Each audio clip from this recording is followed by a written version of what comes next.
1934 жылдың алғашқы көктемінде, наурыз айының жайма шуақ күнінде, Сарыарқаның самалы ескен сайын даласында әкеміз Нұржігіт ұлы Мұхсин дүниеге келді. Оның кіндік қаны тамған қасиетті мекені Қарағанды облысы Қоңырат ауданы, қазіргі Ақтоғай ауданы. Ақтұмсық колхозының Желтау баурайындағы Сардоңғалдағы Жақсыбай ауылы. Бұл өңір қараң қанат қаққан, тұлпары дүбірі естілген қасиетті тарихқа тұнған мекен. Әкеміздің арғы тегіде елге сыйла, өнегелі әулеттен тараған. Атасы Әбейұлы Нұржігіт адал еңбегімен елге танылған, салмақты, сөзге тоқтаған, ардақты жан болса, анасы Қарашолақ қызы Биғайша мейірім мен парасат иесі, отбасының берекесін кіргізген асыл әже еді. Әкеміз әулетінде 6 ағайынды болып өседі. Әрбірінің өз мінезі, өз болмысы бар. Бірақ барлығынан да бір-біріне деген бауырмалдық пен туыстық сүйіспеншілік біріктіріп тұрды. Сүлейінбек әулеттің үлкені. Шәкәрім ойлы, салмақты мінезімен ерекшеленген. Мәкәрім еңбек қорлығымен көзге түскен. Жақай елгезек, бауырмал. Мұхсин ортасынан ойып орын алған, жаны жомартшан. Тиішбек кенжесі, шаңырақтың үміті мен қуанышы. Әжеміз Биғайша кенже баласы Тиішбекті дүниеге әкелгеннен кейін бақилық болады. Сол кезде әкемізді бірге туған бауырлары мен ағаларын ана мейірменен айырып қоймай, бауырына басып, тәрбиелеп өсірген әншөк әжеміз. Әкеміз туған жердің табиғаты, ұлан ғайыр дала, Желтаудың асқақ сілемдері, Сардоңғалдың самалы, оның жанына рух, жүрегіне қайсарлық дарытты. Өмірдің талай сынақтары мен қиындықтарына төтеп бергенде, осынау даланың дархан мінезімен туған топырақтың күші әрдайым демеу болып отырды. Әкеміз Нұржігіт ұлы Мұхсин тағдырдың талай сындарын бастан өткеріп, адал еңбегімен, маңдай терімен, білімімен елінің ардақты азаматы атанған жан еді. Балалық шағы Ұлы Отан соғысының ауыр жылдарымен тұспа-тұс келді. 1941-1942 жылдары ауылдағы бастауыш сыныпта оқи жүріп, жастайынан еңбекке араласты. Ерте есейген балаға білімге деген құштарлық ешқашан шектеу болған жоқ. Кейін ол Ақтоғайдағы Максим Горький атындағы нөмірі 1-ші орта мектепте 10 жылдық білім алады. 1952 жылы білімге деген ынтасы оны Қарағандыдағы педагогикалық институттың физика-математика факультетіне жетеледі. Ізденімпаздығының арқасында 1956 жылы институтты үздік дипломмен аяқтап, физик-математик мамандығын игерді. Алғашқы еңбек жолын 1956 жылы Қарағайлы кеңшарындағы орта мектепте мұғалім болып бастады. Сол жылдары жүрегіне жақын жар тауып, Ғафура анамызбен тағдыр тоғыстырды. Екеуінің отауы 1957 жылдың 16 қарашасында шаңырақ көтеріп, жаңа әулеттің іргесі қаланды. Әкеміз бен анамыздың шаңырағынан 7 перзент өсіп өнді. Олар отбасының тұңғышы Айжан, Айман, Марал, жалғыз ұлы Марат, Саягүл, Айгүл, кенже қызы Гүлмира. Облыстық оқу бөлімінің жолдауымен 1957-1975 жылдары Ақтоғай ауданы Қаратал орта мектебінде физика пәнінің мұғалімі болып қызмет атқарды. Кейінгі жылдары мектеп директоры, оқу бөлімінің инспекторы қызметтерінде атқарды.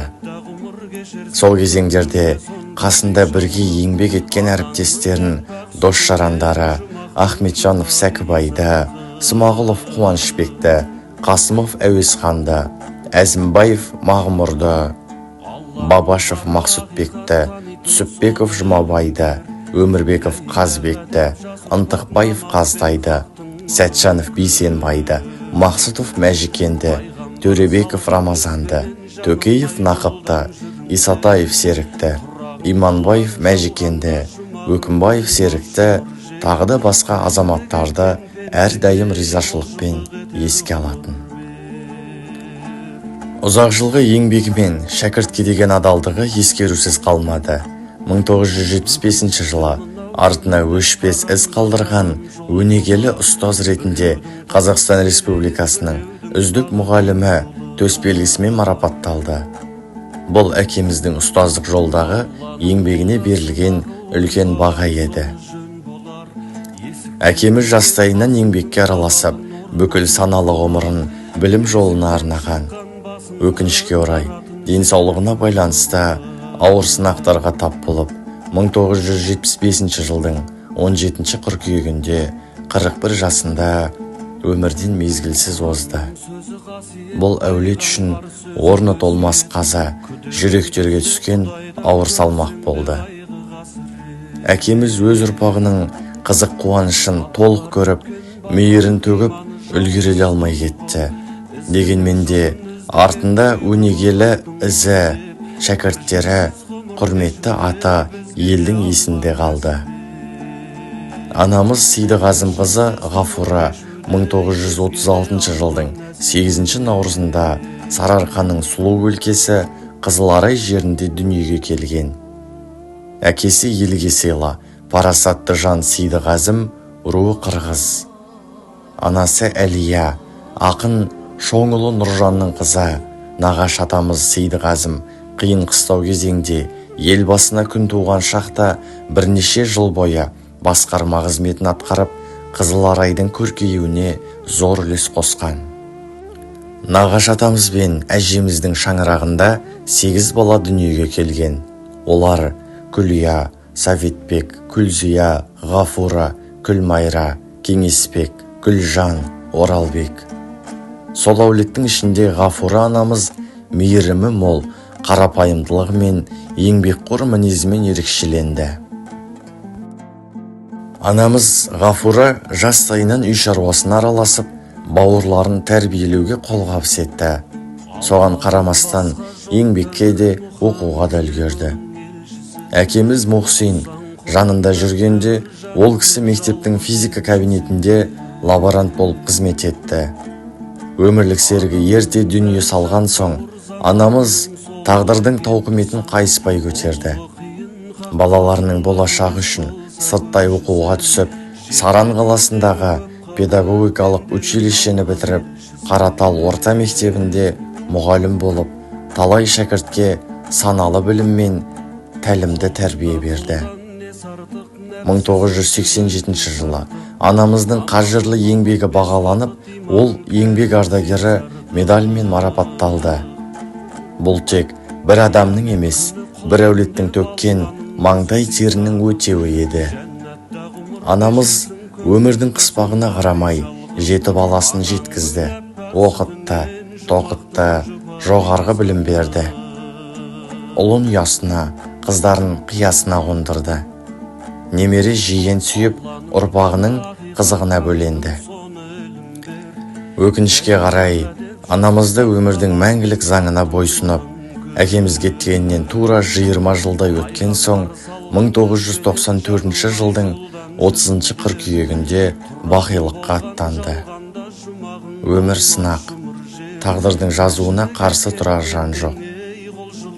Арттарыңыздан қимас жандар мәңгілік сапарға аттанды. Отбасымыздың тұла бойы тұңғышы Айжан, ақ көңілде ақ жарқын, білімді, әрі тәрбиелі, туған туысына, бауырларына әрдайым қамқорлықпен қарайтын жанашыр жан еді.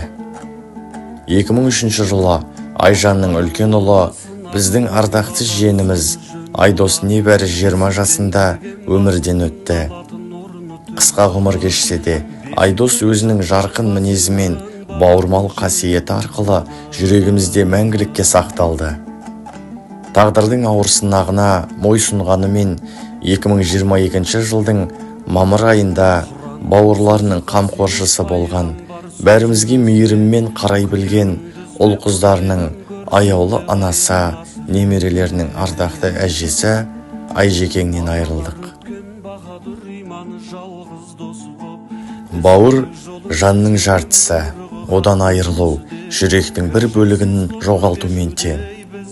Арада 10 ай салып, жүрегі кең, көпке ұқсамас жібектей мінезімен, ерекше қамқорлығымен, парасаттылығымен дараланған қимас жан Марал 61 жасқа аяқ басқан шағында өмірінің ең қымбат күнінде дүниеден өтті. Әдетте туған күн қуаныштың, жаңа үміттің бастауы, бірақ біз үшін ол күн мәңгілік сағынышқа айналды. Маралдың өмірге деген сүйіспеншілігі, мейірімі мен ақжүректігі әрдайым жадымызда.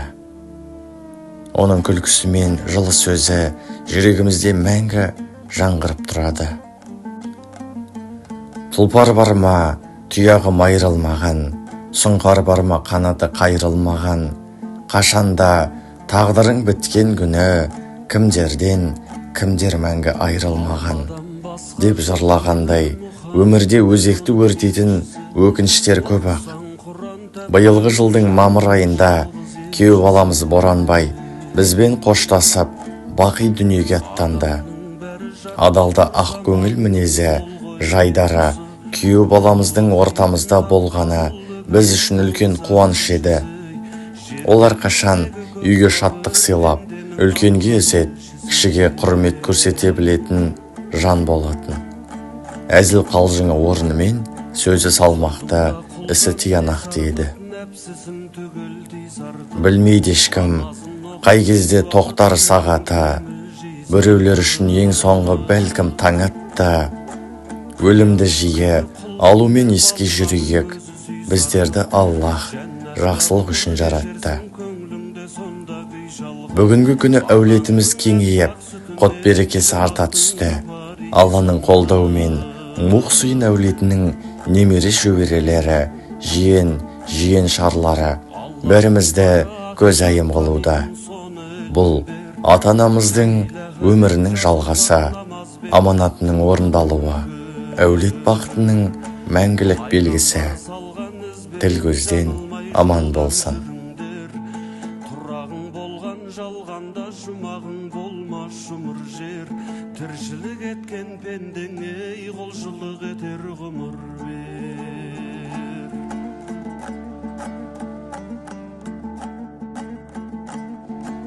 Өкінішті мынау өмірде тарамда тарам жол болар, біреудің тасып мерейі, біреудің бағы кем болар.